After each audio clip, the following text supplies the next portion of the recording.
እድል ምን ማለት ነው? እግዚአብሔር የሰጠን ጸጋ ማለት ይመስላል ስታስቡት። የሚወሰድ ሆኖ ሳይሆን ደጋግሜ ነው ይሄን የተናገርኩት።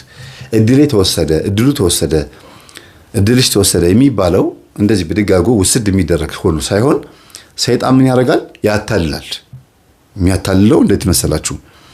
ደብተራው ጋር ሄደው የሱን እድል እፈልጋለሁ፣ እድሉን በቃ የሱ ቻንስ እኔ ጋር እንዲመጣ እፈልጋለሁ ሲሉት ጊዜ ላቡን አምጣ፣ ምራቁን አምጣ፣ የሆነ ነገሩን አምጣ ተብሎ ይነገረዋል።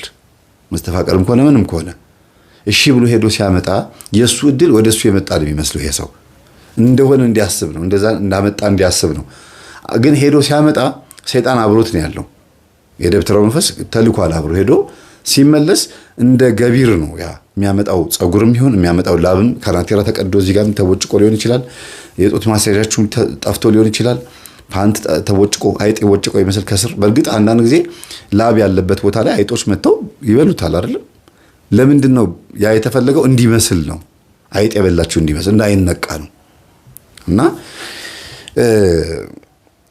ሲያመጣው እድሉን ያመጣ ነው የሚመስለው። ሰይጣንም ደግሞ ያን እንዲመስል ይፈልጋል። እና አመጣሁ ሲል አዎ አምጥተሃል ይለዋል። ግን የዛን ሰው እድል ለምሳሌ 20 አጋንንት ከሆኑ የዛን ሰው እድል የሚዘጉ ግማሾቹ እዛ ይቀራሉ። ለምን? እድሉ ተወሰደ ሲባል የለውም ያ ሰው። እኔ ለምሳሌ እጄ ላይ ገንዘብ ሌባ ከወሰደብኝ እጄ ላይ ገንዘብ አይኖረኝም። እንደዛ ነው። እድሉ ከተወሰደ ያ ሰው የለውም የለኝም እድል ተወሰደብኝ ብሎ እንዲያምንም ይሄም ደግሞ ወሰድኩበት ብሎ እንዲያይ ነው። ሲያዩት ድክርት ይላል፣ ገንዘብ ያገኛል፣ አያልፍለትም። ምን ይላል? ለምን? ይሄኛው ተቀባይ ሆኗል። በቃ እኔ ነኝ የማድገው። አብረን እንደገም ከሆነ ደግሞ እኩል ነው የሚያድጉት፣ እኩል ይካፈላሉ ማለት ነው። ይሄ አበሻ መንፈስ ግን ከባድ ነው። በአጋንንትም ሆነ እንኳን እኔ ልደግ እሱ ይኮስምን ነው፣ እሱ ይውደቅ ነው። መኮርኮርና መኮርኮም ብላችሁ አስቡት። ይሄን ይኮረኩማል፣ ይሄ ደግሞ ይኮረኮራል። በአጋንንት ደስታ ያገኛል ማለት ነው። በቃ እያንዳንዱ የሚያረጋት ነገር በእድል ተወስዶ ስለሆነ ወሰድኩ ብሎ ነው የሚያስበው። አሁን አይወሰድም እድል። አጋንንቶቹ እዛ ሄደው አይምሮ ነው ይደፍኑታል። አሪፍ ስራ የሚሰራ ከሆነ ስራውን ያበላሹበታል። እሱን ስራ የሚመስል ደግሞ ፌክ የሆነ ስራ ደግሞ ለዚህኛው ይሰጠዋል። ከዛ ገንዘብ ሲያገኝ በአጋንንቶቹ ገዛ ሲሄድ ይሳካለታል። ማምን ለምን? ሃይ ኮፒ ወይም ፌክ የሆነ እንደሚባለው ሰከንድ አንድ እንደሚባለው ሃይ ኮፒ ያስኬዳል።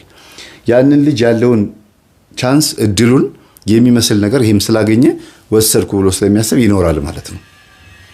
ይሄ የአጋንንቶቹ የማታለል ስራ ነው እንጂ ከዛኛው ሰውዬ የሚሰረቅ ተሸክመው የሚያመጡት ነገር ኖሮ አይደለም። ያን አይምሮ መድፈን፣ ይሄኛውን ደግሞ በአጋንንት ደግሞ አይምሮ ሊከፍቱትና በሄደበት እንዲሳካለት ያደርጉታል። ግን ገቢር አለው፣ ግብርም አለው። ገቢር ለመግቢያ ነው፣ መጀመሪያ ለመስራት ነው። ግብሩ ደግሞ በየጊዜው ደግሞ ይሄን ማሳደስ የሚባል ነገር አለ። ምናልባት ራሱን እድሉ የተወሰደበት ሰው መጋበዝም ሊሆን ይችላል። የጫማውን ሶል መስረቅ፣ ካልሲውን መስረቅ፣ ፓንቱን መስረቅም ሊሆን ይችላል። ለማሳደስ በአመቱ እንደዚህ የሚያደርጉ አሉ። ጓደኛ መስለው መኝታ ክፍል ድረስ ገብተው የተሰጣ ልብስ የሚወስዱ፣ አንድ እግር ጫማ፣ የታጠባችሁበትን ሳሙና ይሄን ሁሉ ይወስዳሉ። ለምን? እድላችሁ የፊት ጣቢያችሁን ለመውሰድ ፈልገው ነው። ገላሽን ልጠብሽ፣ ገላህን ልጠብህ፣ ወይ ደግሞ ካስቲሄን ቲሸርት ይሆናል። እስቲ ይውልና እንዲያውም አንድ ጊዜ አንድ ጓደኛዬ ምን አለኝ፣ ስለ እድል ስታወራ አለኝ በጣም በቃ ተጠራጠርኩ አለ። ጸበል ሲገባ እውነቱን አወቀ። ጓደኛው ቲሸርት አመጣለት። እስቲ ሞክረው ይሄ ቲሸርት በእናትህ እኔ ጠበበኛለውና እንደማይሆነው ያውቃል። በጣም ብዙ መንገድ ካስኬደው በኋላ ላብ ከወጣው በኋላ ማለት ነው። አስቡት። ቲሸርቱን አስለበሰውና አይ የጠበበ ይመስለኛል፣ ለማንኛውም አርገውና እስቲ ፎቶ እነሳበትና ትመልሰዋለህ፣ ችግር የለውም ሌላ ቀይርልሃለሁ፣ ቁጥርህ ስራ አላወቅኩት ነው ይለዋል። እሺ ብሎ ደግሞ የዋህ ነው። አብረው ሄዱ። ላብ እንዳላበው ነበር ካነት ግን አልቦኛ ሲል ችግር የለውም ምን መልሰው ልብስ ነው አለው። ለበሰ። ከነ ላቡ አምጥቶ ለደብተራው እንካ ብሎ ሰጠው። ሙሉ በሙሉ ነው የተዘረፈው። ሙሉ በሙሉ ሞልድ የሚሰራ ሰው ነው። የሻማና የምናምን የጅብሰም ምናምን ሞልዶች የሚሰራ ሰው ነው። ሞልድ ታውቃላችሁ? ቅርጽ ማውጫ ሙሉ በሙሉ ተወሰደበት ማለት ይሄ ሰው በቃ ብቻውን ዜሮ ቀራ። ዜሮ። አንዳንዴ እንካፈል የሚባል ነገር ማለት ለነገሩ ሰይጣን እንዴት አድርጎ የሚካፈለው እና በዚህ ልክ ሰው እድሉ ይወሰዳልና ተወሰደ ሲባል አማርኛው አፋችን ላይ ወሰደ የሚለው ነገር ነው እንጂ ያለው ተደፍኖበት ተከፈተ ነው። እዚህ ጋር ይደፈናል፣ እዚህ ጋር ይከፈታል ማለት ነው። አጋንንቶቹ ያዩዋል፣ መጀመሪያ ይኮርጃሉ። ቻይና ለምሳሌ ትኮርጃለች አይደል? አንዳንድ እቃዎችን ታይና ከዛ በኋላ ሄዳ በራሷ ለህዝቡ ለአፍሪካ ህዝብ በሚመጥን ለአውሮፓ በሚመጥን ሃይ ኮፒ ትሰራለች። ለምሳሌ ይሄ ሃይ ኮፒ ቢሆን የስልክ ቻይና ነች፣ ከቻይና ውጭ ሌላ ሊሰራ አይችልም ብላችሁ ነው የምታስቡት። አጋንንትም እንደዛ ናቸው። ያያሉ ልጁ እንዴት እንደሚገባ እንደሚወጣ ምን እንደሚያገኝ ትርፉ መኪና የያዘው ነገር ያያሉ። ይሄንኑ ነው ራሱ የምፈልገው ካለ ይመጡና ያንን ያስረክባሉ ማለት ነው። ያንን ሰውዬ ደግሞ ይዘጋጉበታል። መኪናው እንዲበላሽ፣ ክስ እንዲበዛበት፣ ከሚስቱ እንዲጣላ፣ እንዲናደድ፣ እንዲበሳጭ፣ ቀስ በቀስ ትዳሩ እንዲመነምን እየተደረገ ይሄዳል ማለት ነው። ይሄ ነው እድል እንጂ እንደዚህ የሚዘዋወር ነገር ኖሮ አይደለም ማለት ነው። ስለዚህ ምንድነው የምታደርጉት? እድል መልስ አትሉትም። ጸበል ስትጠመቁ፣ ሱባኤ ስትገቡ፣ ስትሰግዱ ምንድነው ማድረግ ያለባችሁ? መንፈሱን እድል መልስ አትሉትም። አይመልስማ፣ ከየት አባቱ ይመልሳል? ታሰር ነው የሚባለው። ለምን?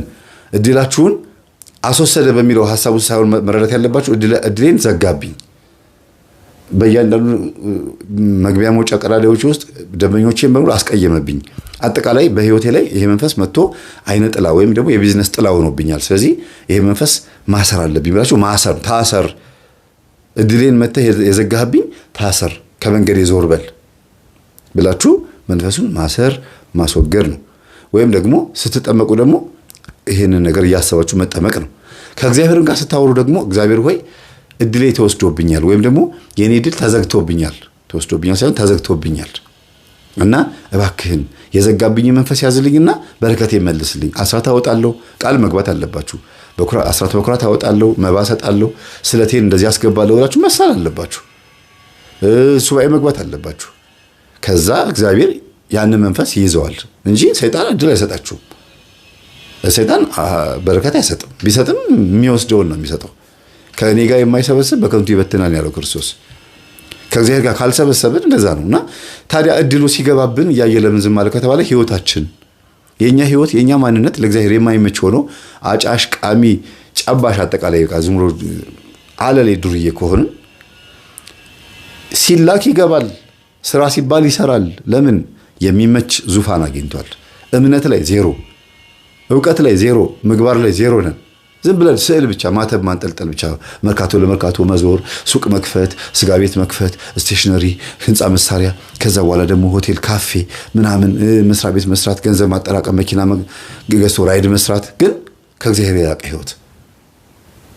ዝም ብሎ መሮጥ፣ ሰንበትን ሽሮ፣ ቅዳሜና እሑድም ሌሊትም ሰርቶ ሰንበት የሚጸለይበት ቅዳሴ የምንገባበት ቀን ላይ ራሱ አንድ ልጅ በራይድ ቤተክርስቲያን ሌሊት ይዘኸኝ ሂድ አልኩትና ሌሊት ይዞ ይመጣ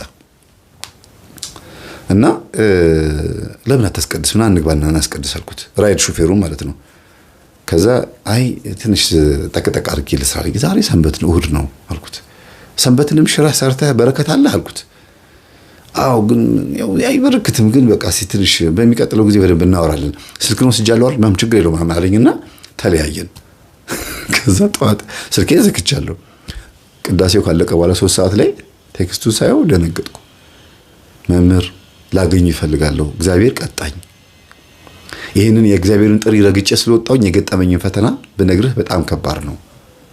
ከባድ ፈተና ነው የገጠመኝ። መኪናዬ ተጎዳች፣ እንጀራዬ ተጎዳ። አሁን ምንድነው ሰርቼ የምበላው አለ። ምንም አልመለስኩም፣ ጸጥ አልኩት። በቃ አሳዘነኝ። አሁን ማዕድ ረግጦ መውጣት እንደማለት ነው። እንደዚህ ገበታ እንደመገልበጥ ማለት ነው። እግዚአብሔር ሲናገር አልሰማም ማለት እንደዚህ ነው። አመፀኝነት ይባላል። ስለዚህ ሲላክብን ማንኛውም መንፈስ እድላችንም ሲወሰድ ዝም የሚለው እግዚአብሔር እኛ ዝም ስላልነው ነው። ሮሜ ምዕራፍ 3 ላይ ቁጥር 3 ላይ እግዚአብሔርን የማያምነው ቢኖር ያለማመኑ የእግዚአብሔርን አምላክነት አያስቀረውም ይላል። ሮሜ 3:3 ላይ የማያምኑ ቢኖሩ አለማመናቸው የእግዚአብሔርን ታማኝነት ያስቀረዋልን?